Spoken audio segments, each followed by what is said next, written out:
21h30, Madame, Monsieur, bonsoir. Tout de suite les titres du journal. Le président de la République reçoit au palais présidentiel le chef d'état-major général des forces armées saoudiennes en visite actuellement dans notre pays.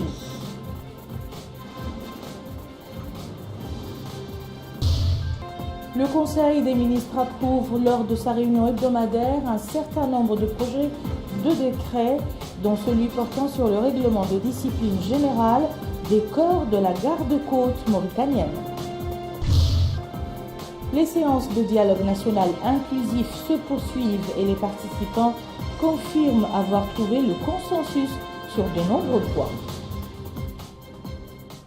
Et nous ouvrons ce journal par l'audience accordée par le président de la République, M. Mohamed Abdelaziz, le président de la République au chef d'état-major général des forces armées saoudiennes, le général d'armée Abderrahman Ould Salah Al-Bunyan, en visite actuellement dans notre pays.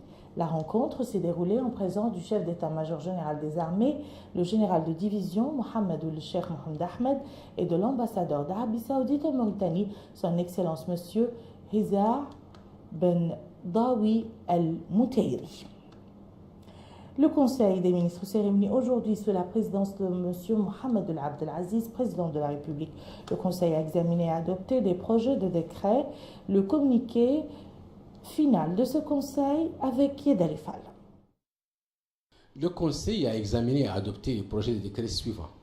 Projet de décret portant nomination du président et des membres du conseil d'administration de l'Agence nationale de Tadamoun de lutte contre les séquelles de l'esclavage, de l'insertion et de la lutte contre la pauvreté. Projet de décret portant approbation d'une convention d'établissement entre le gouvernement de la République islamique de Mauritanie et la Société des fermes nationales avicoles. Ce projet de décret a pour objet d'approuver la convention d'établissement signée le 29 septembre 2016 entre le gouvernement de la République islamique de Mauritanie d'une part et la Société des fermes nationales avicoles d'autre part.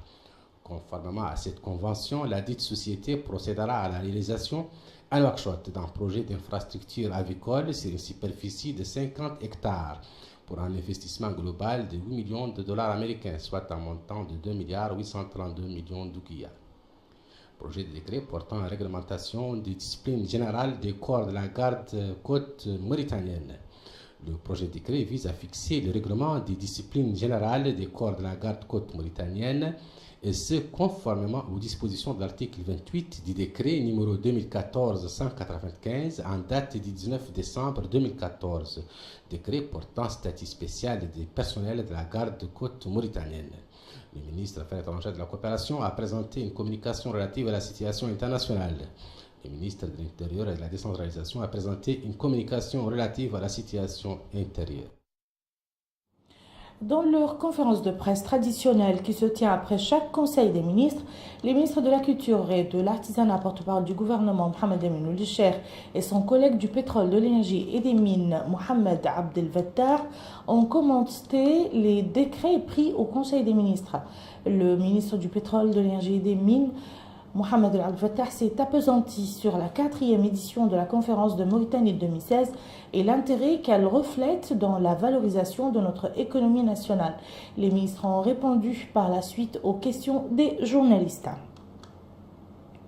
Direction à présent le Palais des Congrès de Nouakchott où se poursuivent les ateliers relatifs au dialogue national inclusif. Les participants à l'atelier portant sur l'état de droit et la justice sociale sont tombés d'accord sur l'essentiel des points inscrits à l'ordre du jour. Ils espèrent que les jours suivants permettront de peaufiner les résultats de leurs travaux. Abdul Adamaba. Au niveau de cet atelier, les séminaristes sont longuement revenus sur l'unité nationale, la cohésion sociale, la séparation des pouvoirs. Les participants ont, durant leur intervention, rappelé les problèmes dont est confrontée l'administration et appelé à œuvrer afin qu'elle soit modernisée davantage. L'école a aussi été au cœur des débats. Des participants ont souligné la nécessité de mettre en place des écoles républicaines au service de la nation afin de favoriser la cohésion sociale et cimenter l'unité nationale.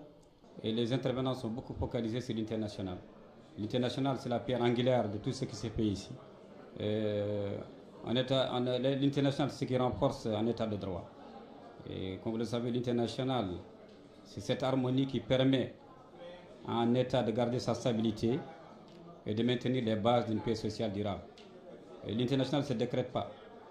Elle est une œuvre de construction des hommes et des femmes tout au long de l'histoire commune. Il faut rappeler que les travaux de ce dialogue national inclusif vont se poursuivre jusqu'au 18 de ce mois. Toujours à propos du dialogue national inclusif, cette fois, il s'agit de l'atelier relatif à la problématique politique et électorale. Cet atelier permet la révision de la représentation parlementaire entre les circonscriptions électorales et le respect de la différence entre quotient électoral au niveau de ces circonscriptions, ainsi qu'à la révision du code électoral. Le point avec Aminata Khan. Après la prolongation du dialogue national, les travaux se poursuivent dans les 4 ateliers. Ici, à l'atelier des problématiques politiques et électorales, les thématiques abordées aujourd'hui tournent autour du financement des partis politiques, de la création d'une institution de surveillance des fonds politiques en vue d'encourager la transparence et de favoriser un climat politique basé sur la clarté. Ce participant déclare qu'au cours de la journée, tous les sujets se rapportant aux problématiques électorales ont été abordés. Ici, à titre d'exemple, les élections, le financement des partis politiques et la représentativité de ces derniers. Il déclare que tous ces sous-thèmes ont été traités avec sérieux et pense que les résultats seront consensuels. Pour cette dame, les discussions ont été beaucoup approfondies après la prolongation du dialogue national inclusif. Elle déclare qu'aujourd'hui, son attention était portée sur la représentativité des partis politiques. D'autres participants ont appelé à la révision du code électoral ainsi qu'à l'élargissement du cadre de son application. Autre atelier, il s'agit de celui portant sur les réformes constitutionnelles organisé dans le cadre du dialogue national inclusif et chargé de discuter un certain nombre de sujets en rapport avec les réformes constitutionnelles. Les participants à cet atelier ont débattu des voies et moyens permettant de consolider l'état de nos institutions républicaines. Pour plus de précision, Abdul Adamaba. Au cours de ces discussions, les participants sont revenus sur le fonctionnement de certaines institutions, dont la médiature de la République, dans le cadre de la saisine de cette institution par les citoyens. Il en est de même du fonctionnement du Conseil constitutionnel, dont les prérogatives devraient être revues pour certains. D'autres intervenants ont par ailleurs plaidé pour que les Mauritaniens résidant à l'étranger soient représentés au niveau du Parlement. De même, les séminaristes ont évoqué certains aspects, dont les emblèmes de la République, à savoir l'hymne national, les drapeaux, entre autres. D'aucuns pensent que la modification de certaines dispositions de la loi fondamentale est justifiée. Par rapport à ce dialogue, je voudrais rappeler 2 principes. Ceci dit que la démocratie n'est pas figée, n'est pas stéréotypée. Donc il n'y a pas une démocratie standard, ni une constitution figés ou stéréotypés. Ils doivent changer en fonction du temps et de l'espace. Un plaidoyer pour une participation active des femmes a été effectué. Moi, je mets un point d'honneur sur la participation des femmes, surtout bientôt, Inch'Allah, le 15 octobre, c'est la journée internationale de la femme rurale. Donc j'appelle toutes mes sœurs rurales à se prononcer, à participer et à ce que aussi elles aient droit à la propriété foncière, donc qu'elles aient droit, elles aussi, elles sont très entreprenantes. Les représentants des 2 pôles, à savoir l'opposition et la majorité présidentielle, font partie du pôle chargé d'organiser ces discussions. La bonne gouvernance occupe une place particulière dans le dialogue national inclusif. L'atelier portant sur cette thématique a permis aujourd'hui aux participants d'approfondir les discussions sur ce thème. Aminata Khan. Les dialoguistes au niveau de l'atelier de la judiciaire restent unanimes sur la nécessité de la mise en place des politiques et programmes pour asseoir un développement durable. Par rapport à l'atelier économie, gouvernance économique et financière, je pense que c'est un atelier un peu plus intéressant parce que vraiment il vise à sécréter un certain nombre de lois, un certain nombre de directives, un certain nombre d'orientations qui seront profondément ancrées dans notre arsenal et qui auront à booster notre arsenal en matière de gouvernance économique. Et ça, je pense que les participants qui sont là auront à nous faire, à nous proposer un certain nombre de choses qui certainement auront des impacts on ne peut plus importants, aussi bien en amont qu'en aval de l'économie nationale. Toutes les questions relatives au développement économique et à la bonne gouvernance ainsi qu'à la transparence dans la gestion des deniers publics ont été abordées dans cet atelier qui traite de la gouvernance économique et financière depuis le début du dialogue national. En attendant le résultat final, beaucoup de questions restent en suspens. Les rideaux sont tombés sur la 4e conférence portant sur les secteurs pétroliers et miniers en Mauritanie. Cette manifestation a vu plusieurs exposés sur la transparence en matière d'extraction minière, l'investissement dans les secteurs des mines et du pétrole dans notre pays. Le financement des projets, l'or, les hydrocarbures et le fer ont occupé également une importante place au cours de cette manifestation. Le point avec Bokar Baylaba. 4e édition des Mauritanides s'est tournée autour d'un thème Mauritanie, un sous-sol riche et inexploré. Pendant 3 jours, experts et exposants ont pu faire le point sur la croissance du secteur pétrolier et minier, la transparence dans les industries extractives, responsabilité sociale des entreprises, le financement et les perspectives dans le secteur. En supervisant la clôture de cette 4e édition, le ministre du Pétrole, de l'Énergie et des Mines, M. Mohamed Abdel Fattah, a indiqué que le Mauritanie 2016 a eu un écho tant sur le plan national qu'international. Il a indiqué que ce salon s'inscrit dans le cadre des efforts pour promouvoir le secteur du pétrole et des mines. D'ailleurs, il s'est félicité de la signature d'un nouveau contrat entre la Mauritanie et la compagnie Cosmos Energy dans le littoral mauritanien. Il a estimé que cela dénote de l'intérêt que les compagnies internationales accordent à l'investissement en Mauritanie. Ce salon international était une occasion pour recueillir des recommandations, des suggestions à travers des conférences et l'accès aux expositions a donné aux visiteurs un aperçu de l'envergure de ce secteur.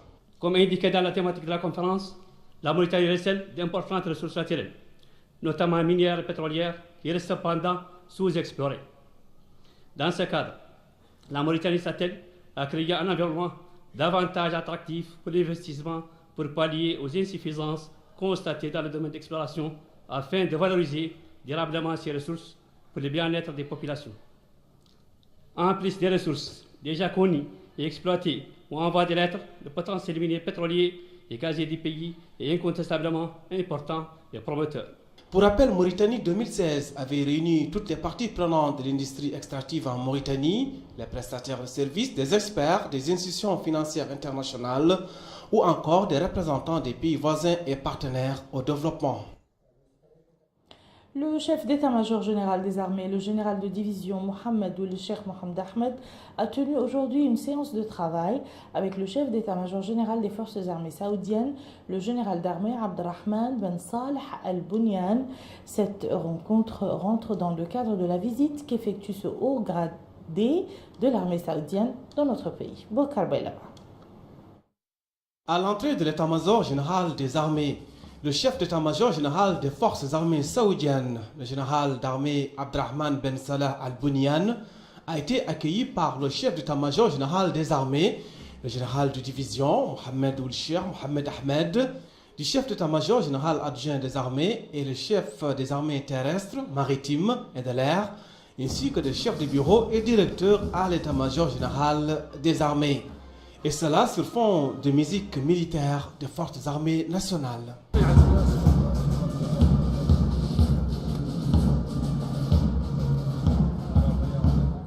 Puis, les chefs d'état-major général des forces armées mauritaniennes et saoudiennes ont passé en revue un détachement des forces armées venues rendre les honneurs. L'hôte saoudien a en outre serré la main des officiers supérieurs des forces armées nationales.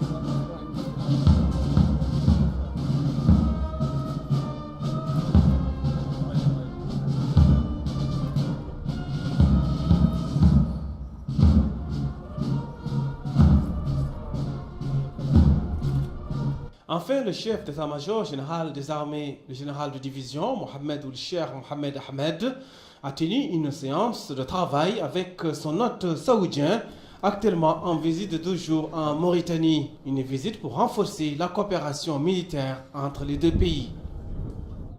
Le Portugais António Guterres succédera le 1er janvier 2017 au Sud-Coréen Ban Ki-moon au poste de secrétaire général de l'ONU après que l'Assemblée générale l'eut formellement nommé aujourd'hui. António Guterres, 67 ans, ex-haut commissaire de l'ONU aux réfugiés et ancien Premier ministre du Portugal, a été désigné secrétaire général de l'Organisation des Nations Unies pour une durée de 5 ans.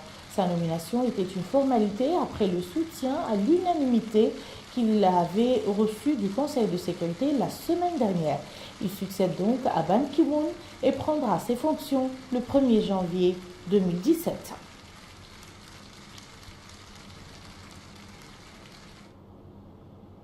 Ainsi prend fin ce journal. Tout de suite le rappel des titres.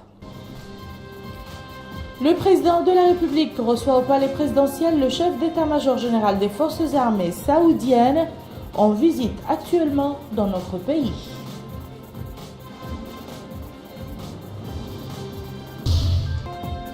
Le Conseil des ministres approuve lors de sa réunion hebdomadaire un certain nombre de projets de décret, dont celui portant sur le règlement de discipline générale des corps de la garde-côte mauritanienne. Les séances de dialogue national inclusif se poursuivent et les participants confirment avoir trouvé le consensus sur de nombreux points. Voilà, merci madame, monsieur de nous avoir suivis.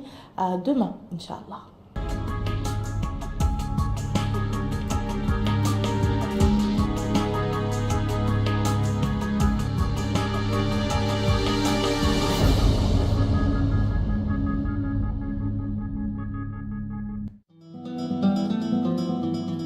مرتبط به دولة، مرتبط به مجتمع، مرتبط به مشروع سياسي لدولة كاملة، ونحن مستعدين له.